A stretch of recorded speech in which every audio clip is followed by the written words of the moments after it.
Slow after race 1, so I made him the rabbit, which is usually a way to give him a little jump start, because often speed is in the head. And I also mentioned that they needed to hike harder. They're pretty passive with their weight in race 1 and not aggressively, hiking. And Kate is taking that to heart. You can't even see her. She's hiking so hard, which is great. She's super, what's the word? Listens really well. And is really into it. So they may not have had their best race last time because I don't think they were really prepared. They didn't. Frankly, I don't think they worked as hard as they could have. But ooh, see, there's an auto attack. Just accept it. Accept it. You're sailing on a lake here. That's the beauty of this race course, if I do say so myself. This is great opportunities to make gains and losses with being patient and sailing. It's not like I was going to say, but this is kind of like sailing without too much of a plan. You have to have the intuitive sense to go the right way, accept what the race course gives you. And Scott did that. It took him a while, but now he's on the correct tack. He needs to tack very soon here, very soon. He just got a slight header. You don't want to get out to a corner too much at the top of the cone and give yourself up. One made gains on that. Now one tacked, as I said, and up back gainer. Boat 2 had a rough time fighting to the right. I think boat 2 was in second place or third place earlier. Kind of lost out the way. Really went there to try to get there. Now he's left and sailed right there. So he's tacking to the right corner a little early, playing the right corner shifts a little early. This is a great beat by 4. Again, with the rabbit, you get a little bit of a launch, especially if the right's favored. But he sailed well. It's not boat speed, definitely not.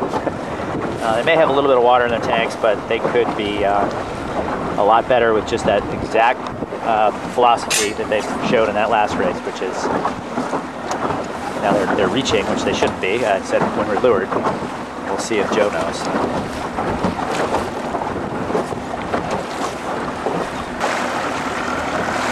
Well, I guess we're going to do a triangle. It's all right. As I said, we need the reaching practice. Salty's going low here. That's actually a good thing, I think. He's got to really commit to it and go low, low, low. Every chance to get a little puff to go low and separate from 3 and 2. It'll be interesting to see if Scott can hold off boat 1.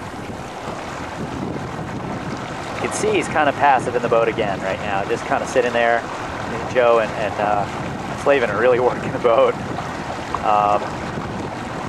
So there'll be some more gains for boat 1 there, I think. See Salty's working out, going low here, hanging with the top guys. Okay, this is race 3.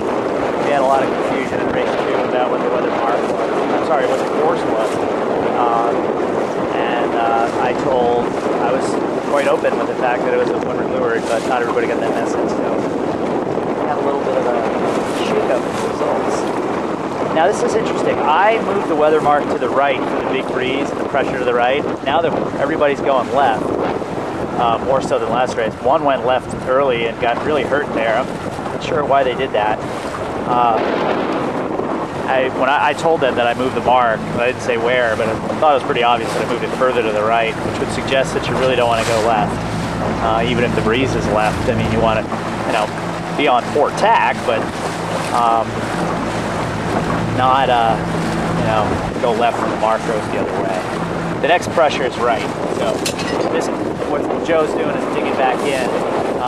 Rabbit is winning the race again, which suggests something to you other than being the rabbit. You get a little bit of a first place launch, but also it punches you to the right. It gives you clear air and an ability to tack to go right, and the first person to do that. And I think, was it Scott that punched real far right? There's Scott way down in the corner. He's kind of hoping for that big pressure to the right, which is coming. We'll see what happens here. The results are really spread out. These guys are showing lefty for that moment, but now it's going back right. I can guarantee you that puff's going to be a righty. So it's more than likely that Dave is winning the race right now, closely followed by Alex. It's funny, this is just such a great lesson. As you can see here, these guys are flying along on port tack way up, like 30 degrees. Maybe that's what Joe was going for and bailed out on it.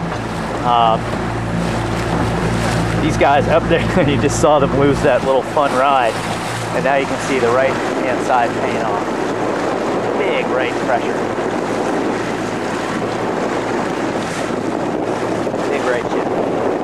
Dave is sailing well. He's in phase. This has been a very in-phase race for him.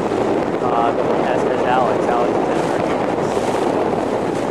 Probably a good time to tack away there. Maybe get one last right tip and cross 11. But with a triangle, it almost, you know, being first to the mark, if you're within less than a boat length,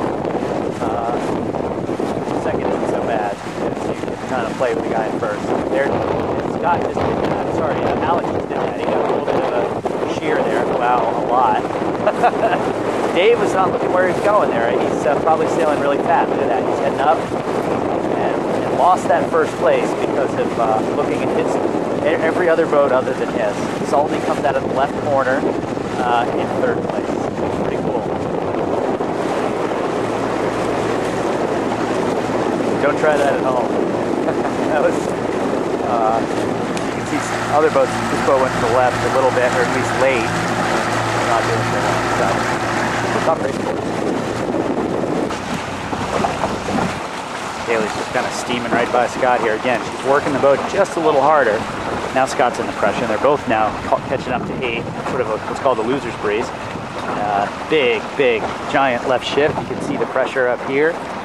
This is massive wind shift.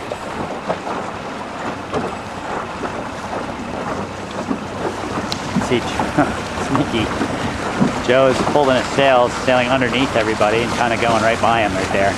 These guys are sailing above him and going right by him. Sailed into a little bit of a hole. This is some close-up action here. Whoa! Now this is supposed to be a reaching leg. You can see what happened to Dave.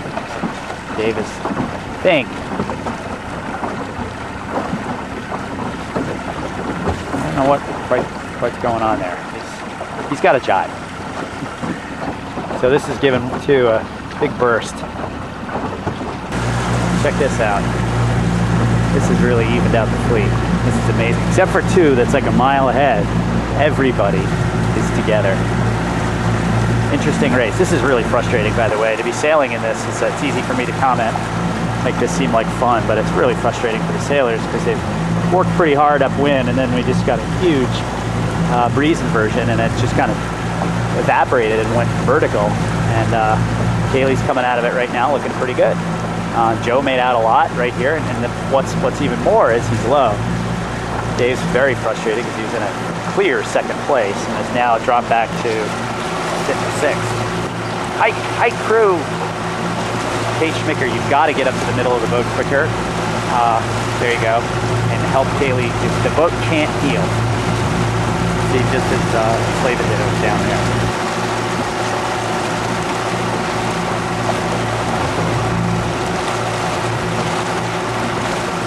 Here's a little perspective.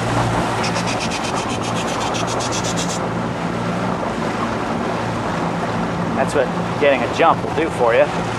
He never really got sucked into that hole. Joe just passed the entire fleet. Kaylee did too. So maybe they remained a little more patient in that. I think Dave tried to kind of do a little bit too much boat handling and tried to jibe over to port, which looked tempting for a moment. It didn't work out. Here we go. It's another sample. Lydia needs to make sure she moves in, leans her weight in, and keep that boat flat. I know it's not that windy, but any little heel on a reach is just not going to help you, unless there's really no wind at all.